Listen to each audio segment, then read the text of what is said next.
Good evening. We want to welcome you to this Berks Community Television program.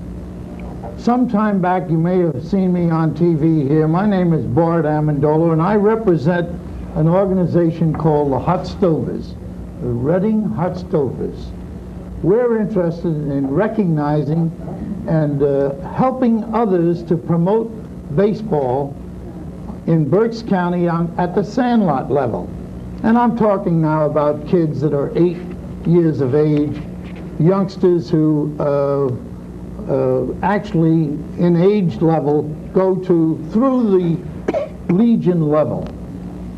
Now, we're not talking professional, semi-professional ball, although many of the youngsters that start in our Berks County program here actually make the big leagues. There are many of them that have in our county. Now tonight we're going to feature one of the most outstanding men and organizations that are working with youngsters from 8 to 12 years of age. And I'm going to introduce first our head table. Would you kindly put the camera on our people here?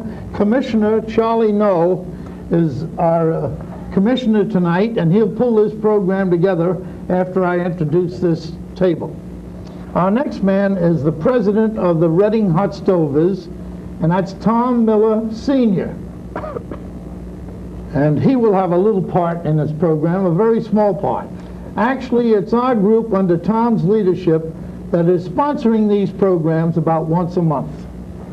The next man on the program is Les Duguay, and Les is secretary of the City-County Colt League.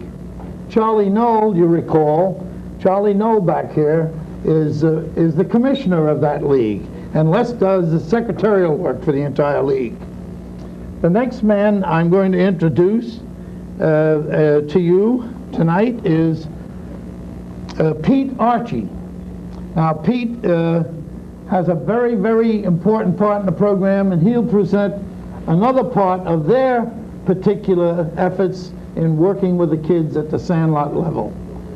And then last, we have Jim Mish, who's manager of a local team that's in that City Count League. There are other managers, mind you, but tonight Jim Mish is here from Riverside. Now that basically are the people that are going to be speaking to you tonight and telling you about our baseball program at the sandlot level. Now, there are boys and girls in the level. I must get that answered now. Girls, yes. There are girls in the program also. I was sure of that, but I wanted to hear it from the commissioner. Now, you're going to hear about their work, and we'll turn the program over to Commissioner Noll. Well, the City-County Colt League actually was started back in 1966, which formerly was the Police Athletic League, which there was a misunderstanding, and we reformed. And since that, it's now the City-County Colt League. At one time, it was 14 teams. It's now 8 teams.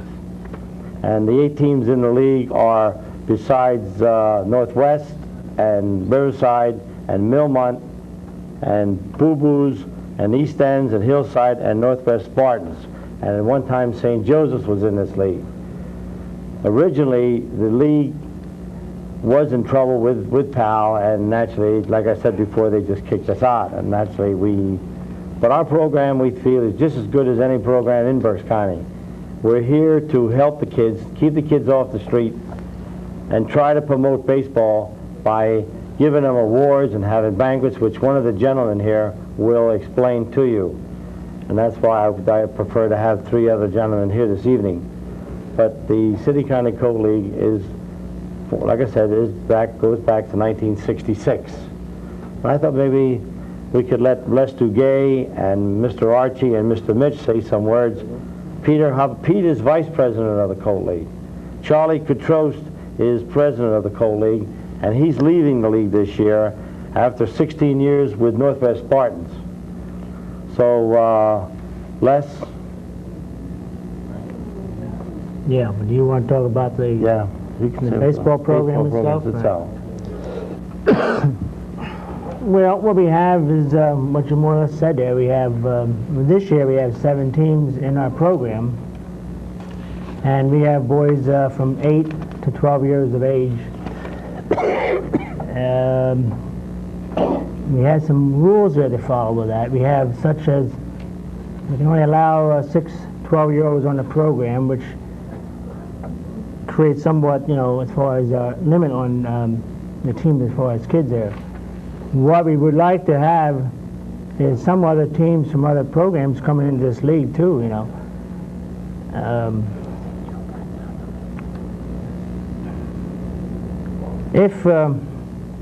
I'm trying to think a little bit. Go ahead, Pete, you want to say? Yeah, just amplify some things that Charlie and Les mentioned. There are 7 teams in the league. They're up to, you can have up to 20 kids on a team, and as Les mentioned, only 6 12-year-olds, so that gives the opportunity for some other kids to play, and you don't get the younger kids overwhelmed with all the older kids. Some of the other advantages of it is that we play one common park, which is Hillside, and some of you in the city may be familiar with the work that was done up at Hillside over the last few years. There are lights at that park, so that's a common park that people play at. We play Tuesdays and Thursday nights. However, in addition to that, most of the other teams have a home park, like West Reading, the Elks play over there. Our team, the Millmont Hotel, uses Brookline. Riverside and the Spartans use Kepper Park.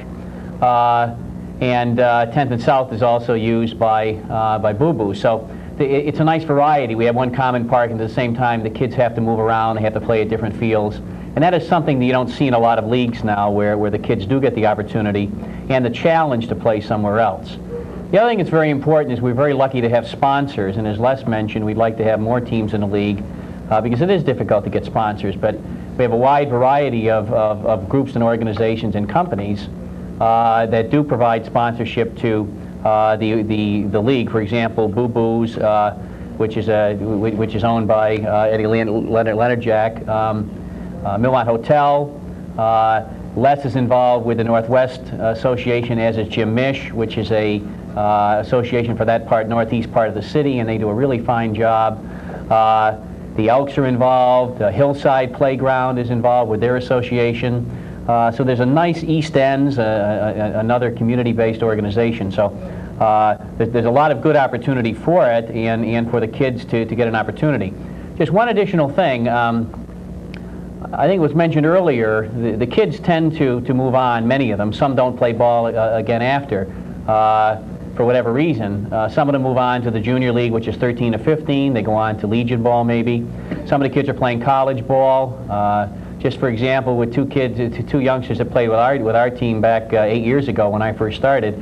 Rich DeLucia went to the University of Tennessee. He signed with pro ball, and he was the ERA leader in the Northwest League out on the coast this year. Another youngster by the name of Jeff Gear is also down at the University of Tennessee now. They both played in the college Atlantic Collegiate League, and that's nice, and we're really happy to have kids like that.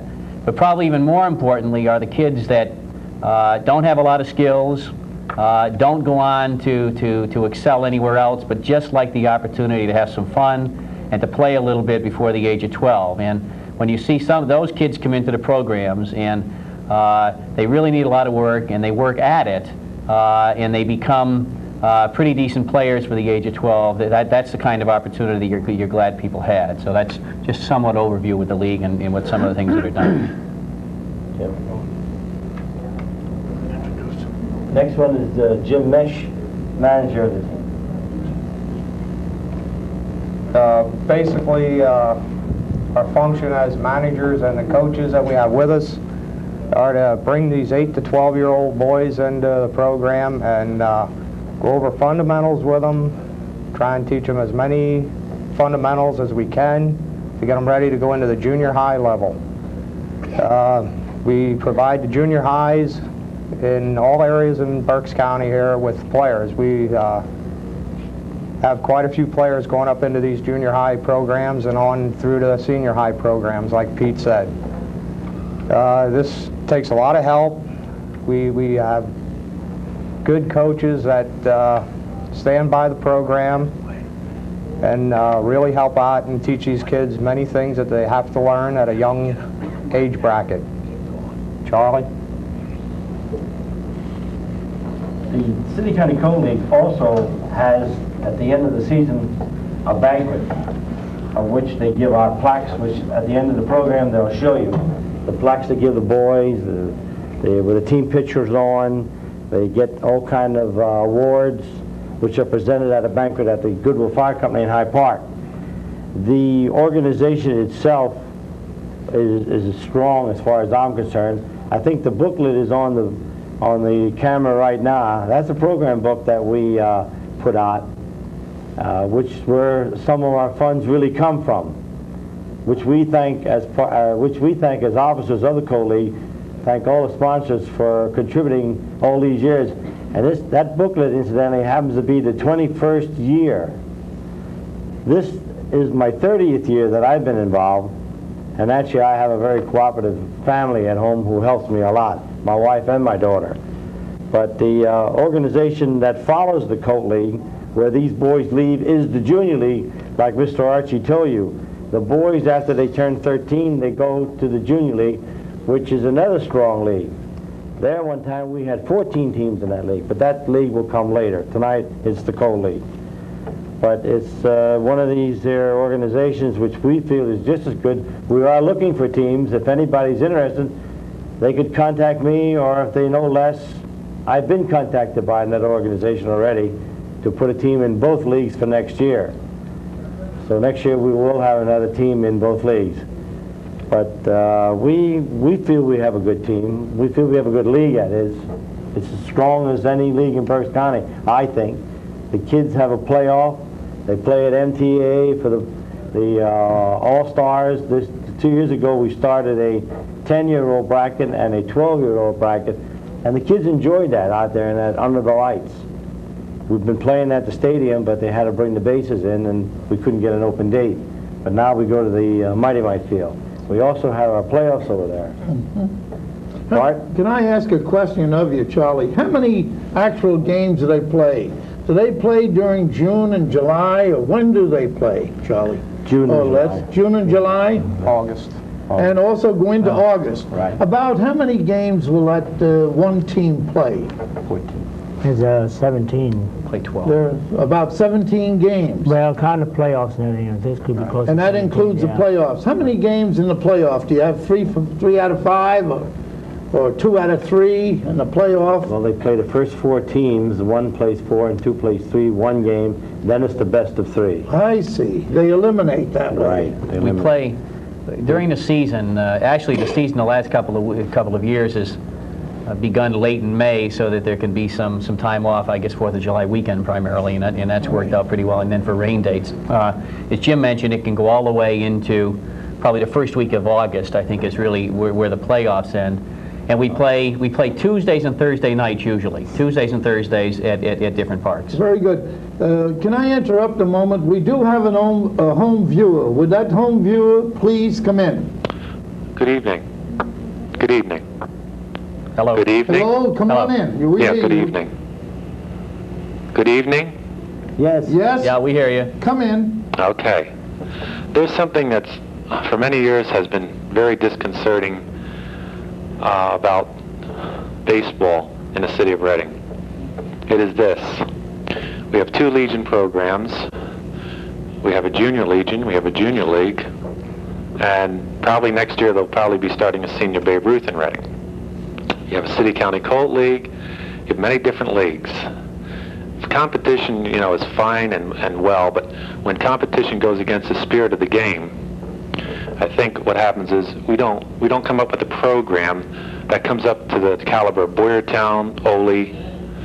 What I'm saying is there's too many different schisms. There's too many factions in the city of Reading that compete for ball players in a negative aspect.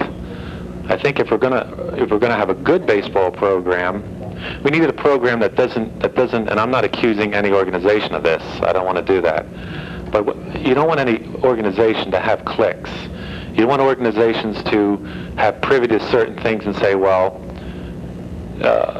they can use discretion such as a player has to have a good attitude, has to have decent ability, But as far as other things, I've seen this throughout the years, and I think the schools need addressing to this, the Legion programs need addressing to this. In the city of Reading now I'm speaking of, there's not enough unity within the city of Reading. We don't come up with the teams that we should have. I've coached many young boys, young men, they're good ball players, but we don't come up with the caliber of teams we should be coming up with. There's fine young ball players, and the men on your show and other coaches know that well, but we're not working for one effort. We're working as different factions, and I think that doesn't make for a good baseball program within the city limits. I think we should be competing with the caliber of Boyertown or Ole. They're not big communities, but they channel all their ball players through a certain program. Now, we don't have to do exactly what they do. You know, we can stray from that. Maybe there's certain things we would care not to do. But as far as the ball players being well coached and fundamentally sound, you have to give it to those programs that they do have that. And I just see in Reading, I don't see the cooperation between different organizations. I see, as I said before, a competitiveness, a negative competitiveness. And I think what should be done is, you know, any ball players that's not playing should be referred to another program if there's no filling or the rosters are full. There should be an open communication between all programs, because I think we're there to fulfill not our needs, we're there to fulfill the youth of our city. But I do think there's a lot of wasted talent that just doesn't get on the field, or it doesn't correlate to make a better sports program. Do you feel that we need more sponsors, as Pete Archie pointed out?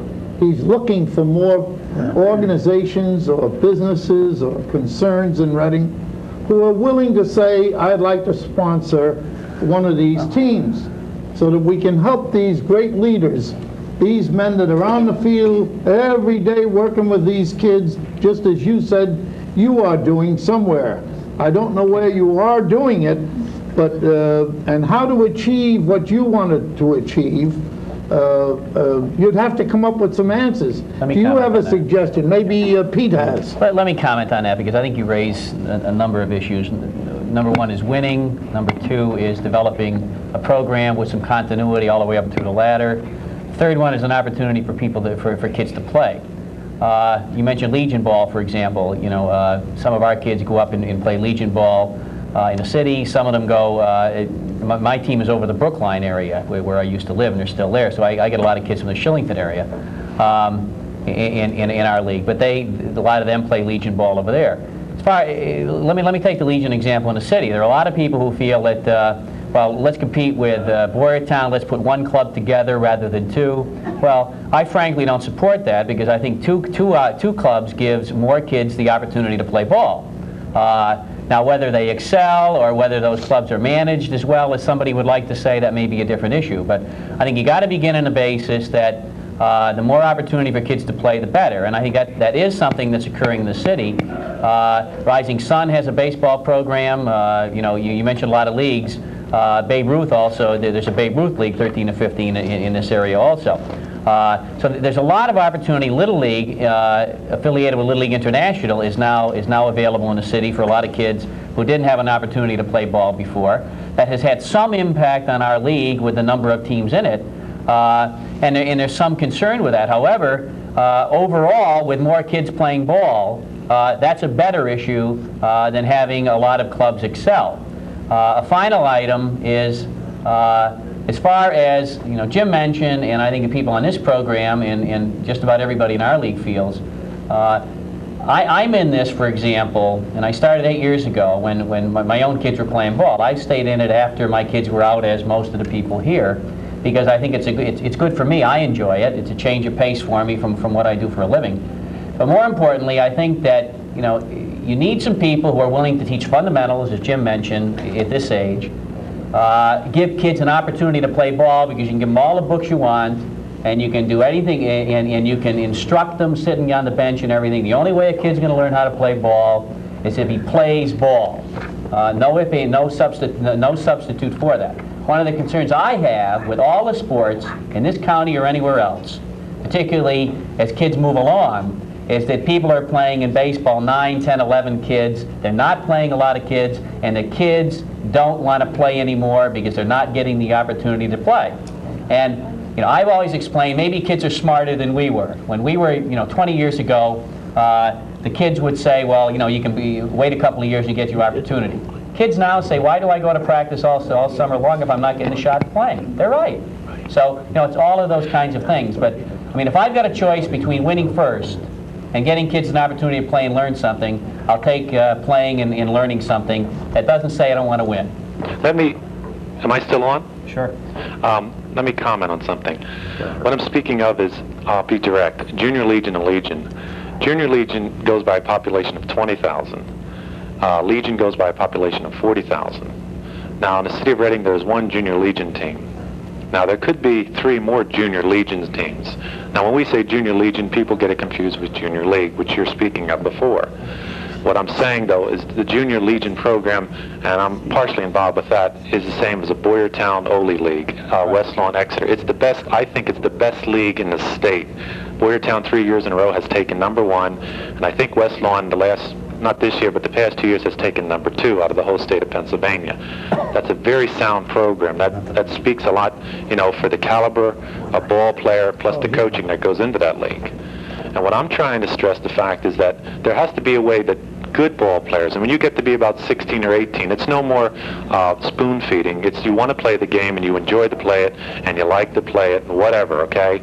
And I think ball players should more in the city be channeled to a program that's going to develop to the highest potential that it possibly can be.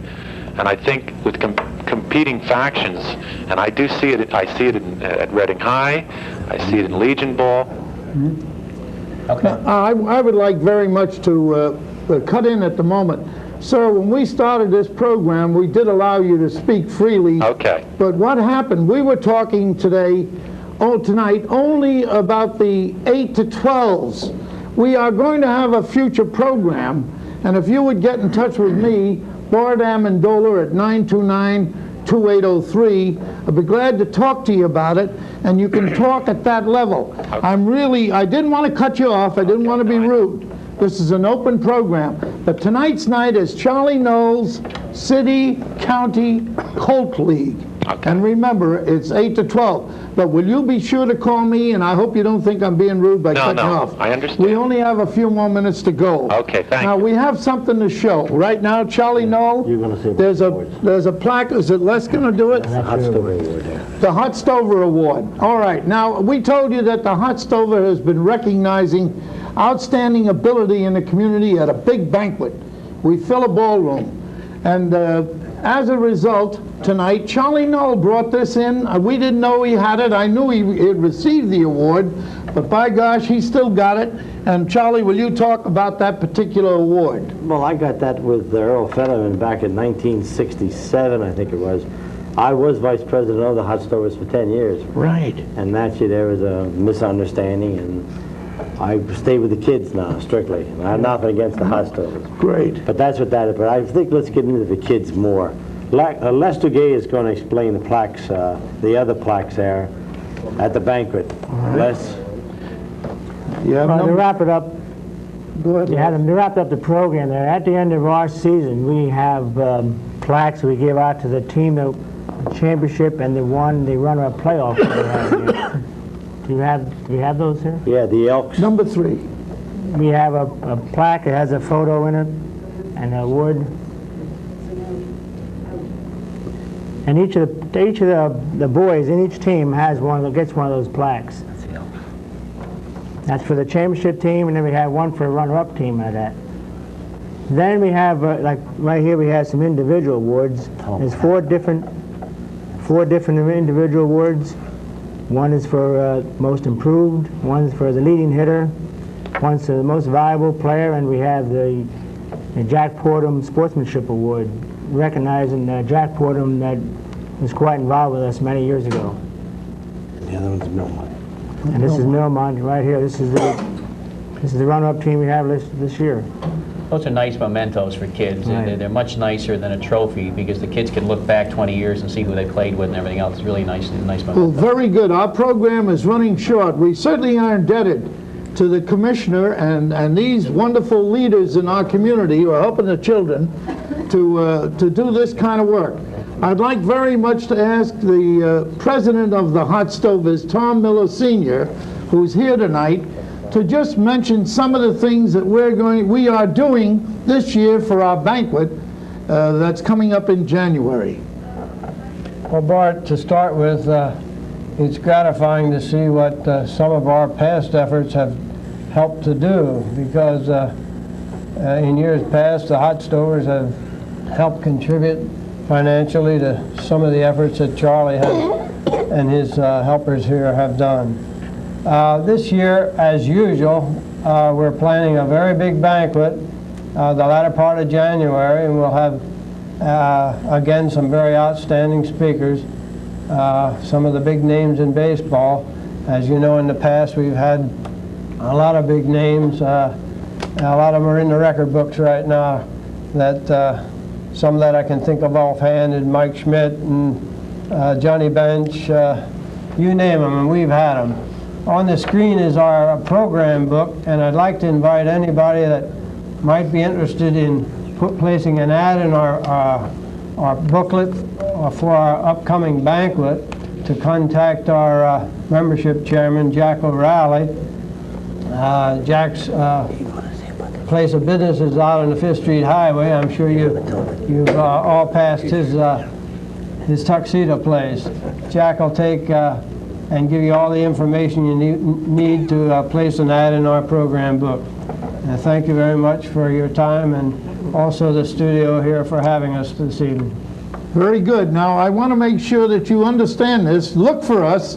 This program will probably be repeated several times. So check your television listings and to see when the Berks Community TV is going to run our program again and again and again, this particular one. And remember, the next program we come in on, and Commissioner Noll is also commissioner of that one, and that is the City County Junior League.